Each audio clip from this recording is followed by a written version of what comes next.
আসসালামু আলাইকুম। ওয়ালাইকুম আসসালাম। ভালো আছেন ভাই? আছি আলহামদুলিল্লাহ। ভাই, আজকে তো বেশ কয়টা প্রোডাক্ট আছে তো। তা দেখুন তো কম যায় কিনা ভাই। কি কোম্পানি ভাই? কি কোম্পানি? ভাই ভালো কোম্পানি স্যান্ডেল নিয়ে। হ্যাঁ। ওই এই কোম্পানি ছিল না মা। না ভাই, কোম্পানি অনেক ভালো। আচ্ছা, আপনার শ্যাম্পু আছে, তেল আছে, বিভিন্ন রকম কটা প্রোডাক্ট নেন। ওই ব্যবসা বাণিজ্য ভালো না। এইগুলা নতুন প্রোডাক্ট চলে না ভাই। আপনি নিয়ে দেখেন ভাই, নিয়ে দেখেন।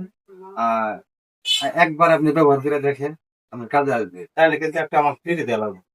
সমস্যা নাই, একটা না, আমি দুইটা দিব, আপনি 20টা প্রোডাক্ট নেন। 20টা প্রোডাক্ট নেওয়া যাবো না ভাই। নেন ভাই, না please। ভাই। ভাই, ভাই নেন তুমি। 20টা প্রোডাক্ট নেন, আমি দুইটা প্রোডাক্ট আমি ফিরে দিন। কোম্পানির ভাই এই কোম্পানির জন্য না আমি দোকান পাটে বৈশাল শান্তি পাই না। এই 2 মিনিট পরে পরে খালি এটা নাও ওটা নাও ওটা নাও। ভাই নেন, 20টা প্রোডাক্ট নেন। ব্যবসা বাণিজ্য ভাই আপনারা কোম্পানির লোক শুধু মনে করেন অর্ডার কাইডা জানগা টাকা পয়সা তো দোকানদার কিভাবে যে জোগাড় করে সেটা আপনি বুঝবেন না। বেচা কিনে খারাপ হইলে মনে করেন মাংনাও দেয়। আপনি 20টা প্রোডাক্ট নেন, আপনার সেল হবে, লাভ হবে আপনার। এই যে আপনারা কোম্পানির লোক যেভাবে এসে কথা করেন না নিলেও তো মন খারাপ করেন আর নিলেও তো মনে করেন অবস্থা খারাপ। নেন কত ভাই, কত কিছু অল্প টাকা হচ্ছে বেতন, বুঝছেন? এখন যদি আপনারা প্রোডাক্ট নেন না, তাহলে আমাদের পোলাপানের পেটে ভাত দেওয়া হবে। আচ্ছা ভাই, আপনি 10টা প্রোডাক্ট নেন। হ্যাঁ, নেন। যদি না নেন তাহলে আমার পেটে লাগতে দেন না। 12,000 টাকা বেতন।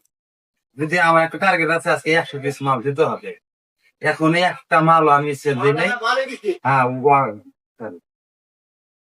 100 পিস মাল আজকে আমার অর্ডার কাটতে হবে। যদি আমি 100 পিস অর্ডার মাল যদি আমি না কাটতে পারি, একটাই পর্যন্ত হয় নাকি? আপনি ভাই 10 পিস মাল নেন। আমার এই জন্য আপনাদের সাথে পারি নাই আইসে এমন কিছু কথাবার্তা করেন না আমি অর্ডার না দিয়েও পারি না। নেন ভাই। আচ্ছা ঠিক আছে আপনি নতুন প্রোডাক্ট নিয়ে আসেন এই যে এটা 3টা দেন। তিনটে। এটা 3টা। আচ্ছা ভাই এই 6টাই আমি আর আপনার কথা রাখতে পারলাম না। যান নেক্সট টাইমে বেঁচে দিব। অনেক ভাই, ধন্যবাদ।